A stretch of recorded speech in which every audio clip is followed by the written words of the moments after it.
The Dimensioner dedication to the resilient spirits who find humor in the face of adversity, to those who dare to dream even in the darkest of times, and to the urban explorers who navigate the labyrinthine streets of reality and fantasy with equal grace and grit. This book is dedicated to you, the unsung heroes of our shared reality, the ones who challenge the status quo, the ones who find the magic in the mundane, and the ones who laugh in the face of the apocalypse. You are the true rebels, the true dreamers, and the true survivors. Your spirit, your resilience, and your unyielding hope are the very essence of this story. This dedication is also for the forgotten faces, the ghosts in the alleys, the shadows and the cracks of society. To those who have been pushed to the margins, forgotten by the grand narratives of progress and prosperity. Their stories, their struggles, are interwoven into the very fabric of this world. Their lives a testament to the enduring human spirit amidst the concrete jungle. Their strength inspires the characters within these pages. Their silent resistance fuels the narrative's core. This is for the rebels with a cause, the outcasts who find camaraderie in their shared circumstances, the underdogs who fight against impossible odds. For the artists who use their talents to express the inexpressible, the poets who find beauty in the broken and the wounded. The story you are about to read is their story, a reflection of their quiet resilience, a celebration of their unseen strength.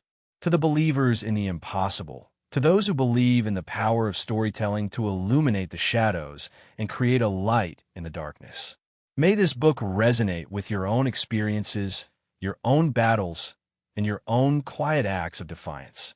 May it remind you that even in the most challenging of circumstances, there is always space for humor, for hope, and for the enduring magic of human connection.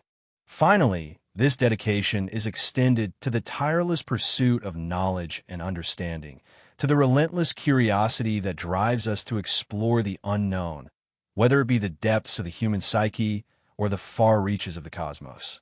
It is through this endless curiosity that we uncover the hidden connections between seemingly disparate worlds, the intricate threads that weave together the tapestry of existence. It is in this pursuit that we find both the challenge and the reward, the struggle and the ultimate triumph of discovery, both in the realms of science and the boundless creativity of the human imagination. The quest for knowledge is itself a powerful magic, one that transcends the limitations of time, space, and the mundane. Let this journey be a testament to the power of that quest. Richmond's Rise the Wind, a rasping, gritty breath across the scorched earth, whipped at Richmond's cloak, the tattered remnants of a once fine military garment. Dust, the color of dried blood, coated everything. The skeletal remains of buildings, the twisted metal carcasses of vehicles, even the ragged survivors who huddled around flickering fires. Richmond, his face a roadmap of scars earned in countless skirmishes, surveyed his band. They were a motley crew, bound together not by loyalty so much as shared desperation. There was Kaya, her eyes sharp as flint, a crack shot with a bolt-action rifle scavenged from a forgotten armory. Then there was Silas, his hulking frame a testament to years spent surviving on scraps, his loyalty purchased with a shared ration of scavenged water. And finally, young Alara, her face smudged with soot, but her spirit unbroken, her nimble fingers capable of repairing almost anything. Their journey across the ravaged landscape had been brutal. The Dark Flame Empire, a monstrous force fueled by malevolent magic, had swept across the land like a wildfire, leaving only ash and despair in its wake. Their scorched earth tactics had reduced entire cities to rubble, leaving behind a wasteland where survival was a daily struggle. Richmond's band had become experts at scavenging, foraging for scraps of food, scavenging for fuel, and most importantly, scavenging for water. The water sources were often contaminated, leading to sickness and death amongst the group. Richmond himself had lost many of his original men to this very plague. He developed a keen nose for the subtle signs of tainted water, and the knowledge, like the scars on his face, was a grim testament to his survival. Their current objective was a derelict farming settlement, a ghost town choked by thorny vines and overgrown weeds. Reports, whispered in the wind, carried by other scavenging parties, and often unreliable, spoke of a hidden well, a precious source of clean water. It was a gamble. The settlement could easily be infested by mutated creatures, the grotesque results of the Empire's unholy magic. These creatures, twisted parodies of nature, were faster, stronger, and more unpredictable than anything Richmond had faced. He'd once encountered a pack of mutated jackals, their eyes glowing with unnatural light, and their teeth capable of piercing steel. The memory still sent a chill down his spine. As they approached the settlement, Kaya signaled a halt. "Movement," she whispered, her hand resting on the stock of her rifle. Richmond peered through his binoculars. Indeed, something stirred in the shadows of a crumbling farmhouse. Silas grunted, gripping his rusty crowbar. The silence between them was tense, broken only by the wind and the frantic beating of their hearts. The movement resolved itself into a lone figure, a scavenger, smaller than Richmond's men, but armed with a rusty pipe. He was clearly weak and starving, his clothes in tatters, and his movements hesitant. He looked at Richmond's band with a mixture of fear and hope. For a moment, Richmond considered ignoring him, but the sight of the starving scavenger pricked at something deep within him. The gnawing hunger in the man's eyes mirrored the desperation he'd seen in so many before. It was a reflection of his own past. "Don't kill him," Elara whispered, her voice barely audible above the wind. She had a kind heart, a rarity in their world, and Richmond had learned long ago to value her instincts. Richmond signaled for the scavengers to hold their weapons. He approached the lone figure cautiously, his hand hovering near the worn leather hilt of his dagger. The man didn't run. Instead, he sank to his knees, his head bowed in submission. He was offering an unspoken plea for mercy. Richmond knew exactly what that felt like. "Who are you?" Richmond asked, his voice low and gravelly. The scavenger, his voice a mere croak, identified himself as Theron. He revealed the location of the well, adding a vital detail. The well wasn't just a source of fresh water. It was also strangely warm, almost unnaturally so. This anomaly piqued Richmond's interest. Unnatural warmth in this wasteland usually meant some type of magical interference, a dangerous thing that demanded caution. Theron's information proved invaluable. The well was located in the cellar of the farmhouse, hidden beneath a collapsed section of the floor. Accessing it required clearing debris and navigating the treacherous dark. As they worked, another threat emerged. Mutated rats, larger than cats, their teeth bared, and their eyes glowing red. The battle was short, vicious, and brutal. Silas's crowbar proved remarkably effective, but the rats fought with surprising ferocity. By the time the last rat was crushed, Silas was bleeding, and his crowbar was bent almost double. The danger was a constant reminder of their precarious existence. Finally, they reached the well. The water was indeed clean, and the warmth was palpable. It felt unnatural, otherworldly. Richmond dipped his hand into the water, feeling the strange energy thrumming beneath his fingertips. He looked at his band. They were exhausted but relieved. They had faced death and survived, but the strange energy of the well left them unsettled, a feeling that something more was at play, something far beyond the scorched earth and the dark flame Empire's tyranny. Something magical. The discovery of the well wasn't merely a lifeline. It was a portent of greater things to come, a sign that their struggles were about to shift into a much larger and more dangerous conflict. The warmth, a subtle yet powerful anomaly in this desolate world, suggested the presence of something far more significant than just a hidden spring. It hinted at a force beyond their understanding, a force that would irrevocably alter the course of their lives. The rise of Richmond and his band was far from over. Their survival in this wasteland had only just begun. The true struggle was about to start. The dark flames advanced, the acrid smell of burning flesh still clung to the air, even days after the Dark Flame's legions had marched through Oakhaven. The once proud city, a jewel of the pre-collapse era, was now a skeletal mockery of its former self.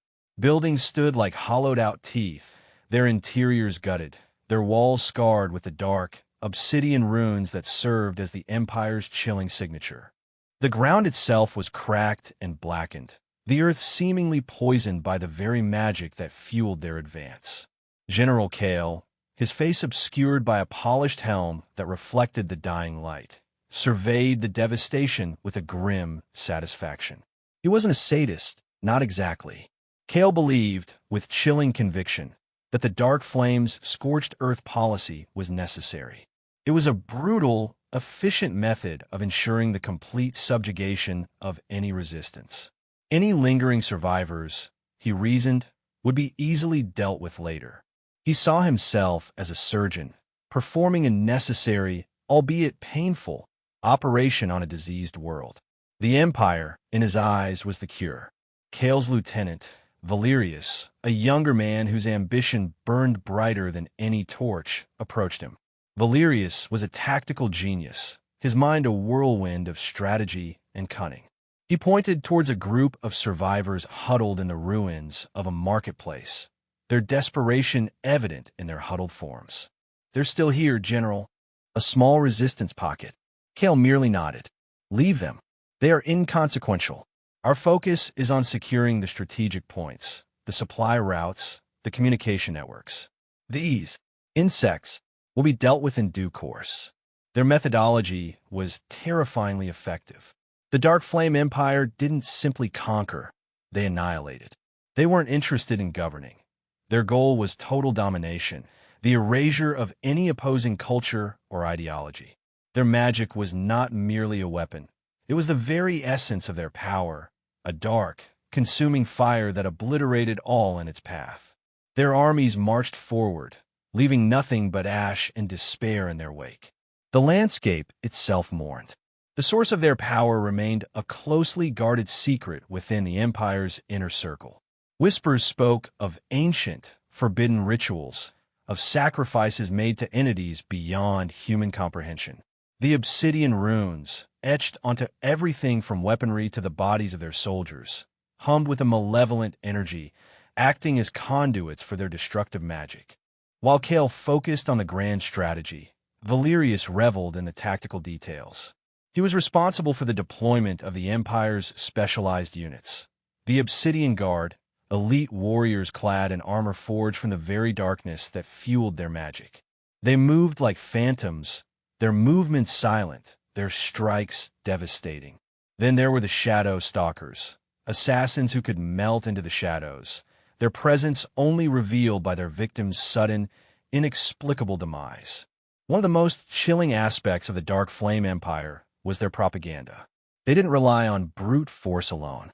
They crafted a narrative, a carefully constructed illusion, designed to sway the hearts and minds of the populace. They presented themselves as liberators, bringing order to a chaotic world, promising a new age of prosperity built upon the ashes of the old. They were masters of manipulation, using fear and hope in equal measure to maintain control. The Empire's propaganda machine was expertly crafted, utilizing every available medium. They employed scribes to create elaborate scrolls, depicting the Dark Flame's benevolence, while sorcerers wove illusions that bolstered their claims.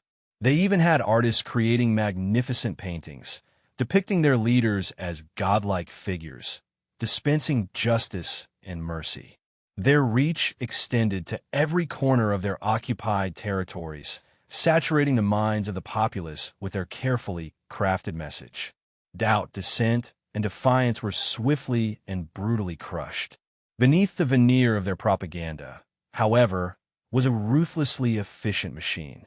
Their logistical network was a masterpiece of organization, capable of supplying their vast armies with the resources they needed to maintain their relentless advance. They had spies everywhere, their tendrils penetrating even the most secluded corners of the resistance. This thoroughness, this meticulous planning, was what made them so formidable. Their expansion wasn't haphazard. It followed a carefully crafted plan. Each city, each village was a strategically chosen target, its capture contributing to the overall strategy. The resources they acquired, minerals, food, technology, were channeled back into the empire, fueling its insatiable appetite for conquest. It was a well-oiled machine of destruction, and at its heart was a chillingly pragmatic belief in their own superiority. The further Richmond's group traveled, the more they encountered the horrifying evidence of the Dark Flame's efficiency. The Scorched Earth policy wasn't just random destruction. It was a calculated maneuver to deny resources to the resistance. They were creating a wasteland, not just physically, but also strategically. They burned villages, poisoned wells, and left behind a chilling emptiness that sapped the will of any remaining survivors. As Richmond's band ventured further into the conquered territories, the chilling truth of the Empire's power became tragically clear. They encountered small groups of desperate survivors, their spirits broken, their hope extinguished by the sheer scale of the Dark Flame's might. These encounters served as harsh reminders of the immense challenge that lay ahead. They were fighting not just an army, but an ideology, a force that seemed to consume everything in its path. The struggle would not be easy, but Richmond knew, with the steely resolve that had kept him alive this long, that the fight was far from over. The survival of humanity, it seemed, hung precariously in the balance. The warmth from the well, once a symbol of hope, now seemed insignificant in the face of the encroaching darkness. The Dark Flame's advance was relentless, and the fight for survival had only just begun. Discovery of a laboratory, the crumbling remains of Oakhaven offered little respite. Days bled into weeks, each sunrise painting the ravaged landscape in hues of ash and despair. Richmond, his face weathered and scarred, led his band deeper into the ruins, their ragged clothing and worn weapons testament to their relentless struggle. Hope, once a flickering flame, now burned with a stubborn, almost defiant intensity. They were scavengers, survivors, clinging to life in a world that seemed determined to extinguish it. Their journey was a slow, arduous crawl through a landscape that felt both alien and intimately familiar. Familiar because they had once known a world like this, before the collapse, before the Dark Flame consumed everything. Alien because the world itself had been transformed, twisted into a grotesque mockery of its former self. Buildings were hollowed-out shells, the ghosts of lives lived and lost. The air tasted of ash and the metallic tang of blood. It was Valerius, the ever-vigilant scout, who spotted it first. A slight anomaly in the otherwise uniform desolation. A subtle dip in the scorched earth, almost imperceptible against the ravaged landscape. He signaled to Richmond, his gesture as quiet as the whisper of wind through the skeletal remains of buildings. Richmond approached cautiously, his hand resting lightly on the hilt of his rusty sword. He'd seen too many traps, too many ambushes to let his guard down. The dip revealed a heavily overgrown entrance, choked with weeds and vines that seemed to claw at the sky. The entrance was partially obscured by a massive, half-buried concrete slab, etched with faded symbols that looked strangely out of place amidst the chaos of the wasteland. The symbols, unlike the Dark Flame's obsidian runes, resonated with a sense of ancient knowledge, a forgotten technology. They hummed with a faint, almost imperceptible energy, a stark contrast to the malevolent magic that permeated the rest of the scorched earth. Richmond signaled to his group. They moved with practiced efficiency, their movements a symphony of silence and caution. They cleared the vegetation, revealing a reinforced concrete door, scarred and battered, but surprisingly intact. The door itself was sealed with a complex locking mechanism, a testament to the technological prowess of a civilization long gone. It was a puzzle box, and Richmond had a feeling they were about to unlock its secrets. The raiders, a motley crew bound together by necessity and a shared desire to survive, approached the task with a mixture of apprehension and excitement. Among them was Anya, a sharpshooter with an uncanny ability to find the weak point in any defense, her keen eyes scanning for traps. There was also Silas, a burly brute with a surprisingly deft touch with technology, his greasy fingers already tracing the patterns on the lock. And finally, there was Alara, a young woman with a gift for deciphering ancient languages, whose knowledge of lost civilizations might hold the key to opening the door.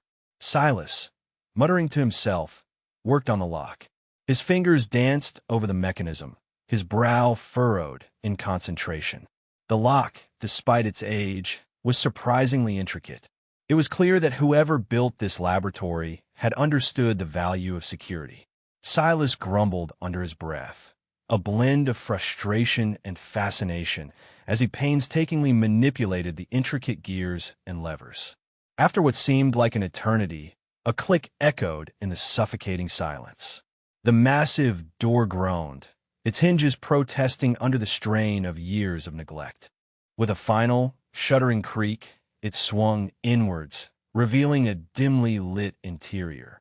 A wave of stale, musty air rushed out, carrying with it the faint scent of ozone and something else, something metallic and strangely sweet. The interior was a stark contrast to the desolation outside.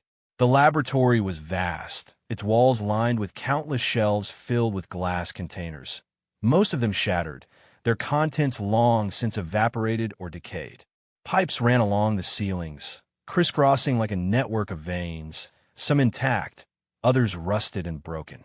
In the center of the room, a large, circular device dominated the space, its metallic surface pitted and corroded, but still radiating a faint energy. It was undeniably powerful, a relic of a forgotten age. The device was surrounded by a network of glowing cables, their ends frayed and exposed, hinting at the immense power it once harnessed. Its intricate design, a bewildering blend of mechanics, and something else, something that hinted at magic, transcended anything Richmond had ever seen. It was beautiful in a terrifyingly powerful way. As their eyes adjusted to the dim light, they began to discern more details. The walls were adorned with cryptic diagrams and equations, written in a language none of them recognized. Instruments lay scattered on the floor, their delicate mechanisms irreparably damaged. There was a palpable sense of history here, a silent testament to a scientific endeavor of breathtaking scale. Richmond recognized the telltale signs of advanced technology. This wasn't just a research facility. It was a place where the boundaries between science and magic had been blurred, where the impossible had been attempted and perhaps achieved. The air crackled with a strange energy, a tangible hum that vibrated in their chests. This wasn't just a laboratory. It was a nexus of power. As they explored further, they stumbled upon a smaller chamber, its entrance concealed behind a false wall. Inside, they found a collection of data crystals, their surfaces etched with intricate symbols. These crystals contained information, knowledge, lost secrets waiting to be rediscovered. Alara, her eyes gleaming with excitement, carefully retrieved one of the crystals. It felt strangely warm to the touch, pulsating with a gentle energy. It seemed to whisper secrets, its surface shimmering with an inner light. The discovery of the laboratory was more than just finding an old research facility. It was a pivotal moment, a turning point in their desperate struggle for survival. The technology they found here, the knowledge contained within those data crystals, might be the key to turning the tide against the Dark Flame Empire. But this was a double-edged sword, a potential source of great power that might also prove to be their undoing. The weight of their discovery, the chilling awareness that they had stumbled upon something far more significant than they could have ever imagined. The scorched earth had yielded its secrets, but at what cost? Their quest for survival had just taken a dramatically unexpected and potentially perilous turn. The true nature of the laboratory, and its place within the larger conflict, remained shrouded in mystery, but Richmond and his raiders were about to find out. Their fight for survival was far from over. In fact, it had just begun in earnest. The portal's revelation, Alara, her fingers tracing the intricate carvings on the data crystal, felt a strange hum resonate through her hand. It wasn't just a vibration, it was a feeling, a subtle shift in the very fabric of reality. The air crackled with an energy that intensified as she held the crystal closer to the central device. Suddenly, a low thrumming filled the chamber, growing in intensity until it felt like the very ground beneath their feet was vibrating. The device in the center of the room began to glow, its metallic surface shimmering with an ethereal light, the colors swirling and shifting like a living thing. Silas, ever the pragmatist, backed away, muttering about unstable power sources and the potential for catastrophic explosions. Anya, her rifle held ready, scanned the room, her eyes sharp and alert. She was prepared for anything or anyone that might emerge from the depths of this ancient machine. Richmond, however, found himself strangely drawn to the device. The hum resonated within him, a familiar echo of the energy that had permeated the scorched earth, but somehow different. This felt ancient, powerful, and yet not malevolent. As the humming reached a fever pitch, the glowing intensified. A shimmering distortion appeared in the air above the device, a ripple in space itself, slowly expanding into a swirling vortex of iridescent colors. The air crackled and sparked, and a wave of intense heat washed over them, forcing them to shield their eyes. The scent of ozone intensified, now accompanied by the smell of pine and damp earth, a stark contrast to the acrid smell of ash that had clung to them for so long. The portal, for that is what it was, shimmered and pulsed, a gateway to another world. Fear and excitement warred within Richmond. He'd faced the horrors of the Dark Flame Empire, but this was uncharted territory. He exchanged glances with his companions. Their faces were a mixture of apprehension and awe. This was beyond anything they had anticipated. They were on the precipice of the unknown, facing a choice that could determine their fate and the fate of the world as they knew it. Anya, ever the cautious one, broke the silence. "What do we do?" she asked, her voice a low whisper against the backdrop of the humming device. "Do we jump into the unknown?" Silas, who had been examining the device's control panel, shook his head. "I don't know. I've seen advanced technology, but nothing like this.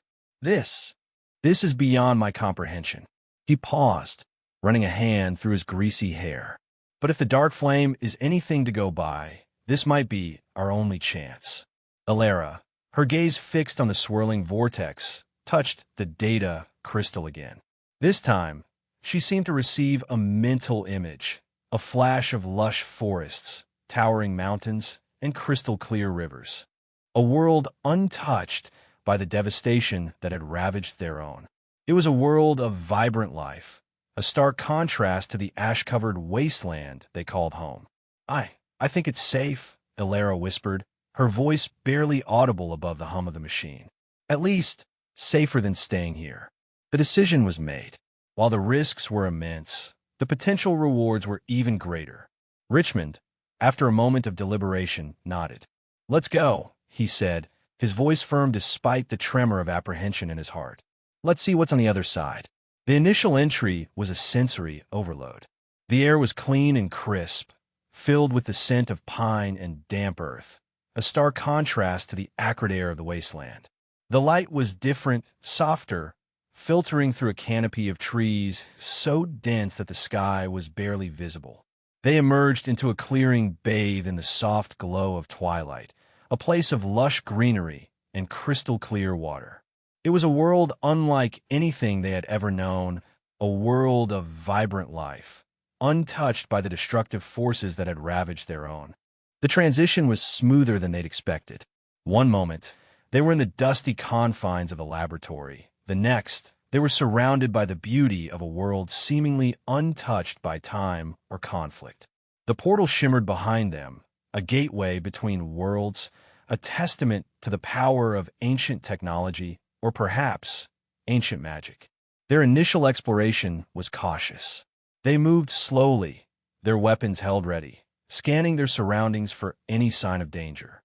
The silence was broken only by the rustle of leaves and the gentle gurgle of a nearby stream. The world seemed peaceful, almost idyllic, but they knew better than to trust appearances. This new world might hold its own dangers, its own secrets. As they ventured further, they encountered creatures unlike any they had ever seen. Beautiful, luminescent insects flitted through the air, their wings shimmering like jewels. Birds with feathers of impossible colors sang melodies that seemed to soothe the soul, and strange, gentle creatures roamed the forest floor, their eyes filled with a curious intelligence. The landscape was breathtaking. Towering trees formed a dense canopy overhead, their branches intertwined to create a natural cathedral of leaves. Sunlight filtered through the leaves, creating a dappled pattern on the forest floor. Crystal-clear rivers flowed through the valley, their waters sparkling in the soft light. It was a world of unparalleled beauty, a stark contrast to the ravaged landscape they had left behind. But beneath the surface of this paradise, they sensed a deeper mystery, a hidden tension. The silence was almost too perfect, the beauty almost too overwhelming. They knew that this world held its secrets, its dangers, just as their own had. Their journey had just begun. The portal had opened a new chapter in their lives, a chapter filled with both wonder and peril. The scorched earth had given them a gift, a chance for a new beginning, but it was a gift that came with a price. The price of venturing into the unknown, into a world as beautiful as it was mysterious. Their struggle for survival continued, but now the stakes were higher, the challenges even greater. They were no longer just fighting for survival in a desolate wasteland. They were fighting for survival in a world they barely understood, a world that held the promise of a new beginning and the threat of an unforeseen end. First contact, the initial sense of wonder quickly gave way to a prickling unease. The idyllic beauty, while breathtaking, felt too perfect. It was a manufactured perfection, a stillness that hummed with an underlying tension, like the silence before a storm. The air, once crisp and clean, now carried a faint, metallic tang, a subtle discord in the otherwise harmonious symphony of the forest. They pressed deeper into the verdant heart of this alien world, their senses heightened, weapons at the ready. The strange, gentle creatures they'd first encountered had vanished, replaced by an unsettling quiet. The bird's song, once a soothing melody, had ceased, leaving behind an unnerving hush. Even the rustling leaves seemed to hold their breath. Richmond, his hand resting on the hilt of his scavenged plasma blade, felt a shift in the atmosphere. It wasn't just a change in temperature or humidity. It was a palpable change in the very energy of the place. A feeling of being watched, of being judged, settled upon them like a shroud. Silas, ever the scientist, was muttering to himself, his eyes scanning the undergrowth with a mixture of fascination and apprehension. Anya, her rifle trained on the dense foliage, remained vigilant, her face a mask of controlled alertness. Alara, her data crystal clutched tightly in her hand, seemed to be receiving some form of unseen signal, her expression shifting between confusion and dawning horror. Then came the attack. It wasn't a dramatic onslaught, no thundering charge or deafening roar. Instead, it was a subtle, insidious assault, a creeping horror that emerged from the shadows. Tendrils, thin as whips but impossibly strong, lashed out from the darkness, their movements impossibly fast, snaking around the legs of Silas, pulling him down into the undergrowth with a strangled cry. Before anyone could react, more tendrils erupted from the shadows, thick as pythons, wrapping around Anya, constricting her movements, silencing her scream. Richmond lunged forward, his plasma blade singing as it sliced through one of the tendrils, but more emerged, a relentless wave of organic weaponry. The creatures themselves remained unseen, hidden within the dense foliage, their presence felt only through the relentless assault of their living whips. Alara, despite the terror in her eyes, remained focused, her data crystal glowing faintly. She seemed to be trying to decipher the signal she was receiving, her mind grappling with a language beyond human comprehension. The crystal pulsed rhythmically, a counterpoint to the frantic chaos unfolding around them. Richmond, his blade a blur of motion, fought desperately, managing to cut several of the tendrils, freeing Silas who, bruised and disoriented, scrambled back, his eyes wide with fear. But the creatures were too many, their attacks too swift, their tactics too cunning. They moved with an unnerving grace, anticipating their every move, their unseen bodies a blur of motion within the shadows. They were fighting a foe they couldn't see, a predator that played on their fears, manipulating the very environment to their advantage. The forest itself seemed to conspire against them, its beauty a cruel deception masking a deadly embrace. The ground beneath their feet seemed to shift and writhe, as if the very earth was alive, a monstrous, unseen beast joining in the attack. The metallic tang in the air grew stronger, now accompanied by a sickly sweet odor, a nauseating scent that made Richmond's stomach churn. He realized with a jolt that these weren't simply plants. These were living, thinking beings, sentient and intelligent, using the vegetation itself as extensions of their bodies, their minds connected to a network that spanned the forest. Realizing they were hopelessly outmatched, Richmond barked a retreat. They fell back, fighting desperately, their movements a desperate ballet of survival. Anya, freed momentarily from the tendril's grip, fired her rifle, the blasts tearing through the undergrowth, but the creatures were too well camouflaged, too fast, too numerous. The forest seemed to writhe and pulse around them, a living entity determined to keep them within its grasp. The retreat was a chaotic scramble, a desperate flight through the once beautiful forest, now transformed into a terrifying hunting ground. The air filled with the sounds of snapping tendrils, the metallic screech of Richmond's blade, and the terrified gasps of his companions. They pushed towards the shimmering portal. Their hope dwindled to a desperate prayer. The portal, when they finally stumbled back to its edge, pulsed with an almost malevolent energy, as if it too was aware of the danger that pursued them. They didn't hesitate. With a final, desperate slash of his blade, Richmond cut free one last tendril, and they scrambled through the shimmering gateway, collapsing onto the familiar, ash-covered ground of their own world. The portal vanished behind them, leaving only the silence of the scorched earth and the lingering scent of pine and something else, something sickly sweet and unsettling, a reminder of a nightmare they had barely escaped. Silas, coughing and bruised, looked back at the now empty doorway. What were those things? He gasped, his voice hoarse with fear. Anya, her face pale, checked her weapons, her fingers trembling. I don't know, she replied, her voice barely a whisper. But I don't ever want to find out again. Alara, her data crystal now inert, looked at them, her eyes filled with a mixture of fear and fascination. They were part of the forest, she whispered, her voice strained. Connected to it, controlled by it. The forest itself was the weapon. Richmond, his breath ragged, straightened, his face grim. The initial wonder and excitement had been completely erased, replaced by a cold, hard understanding. This world, this paradise, was not a sanctuary, but a trap. A beautiful, deadly trap. The scorched earth, with all its horrors, suddenly seemed a lot safer. Their first contact hadn't been a meeting of cultures, a friendly exchange, or a peaceful exploration. It was a brutal, terrifying encounter, a stark reminder that beauty could mask a terrifying darkness, and that paradise could be a deadly illusion.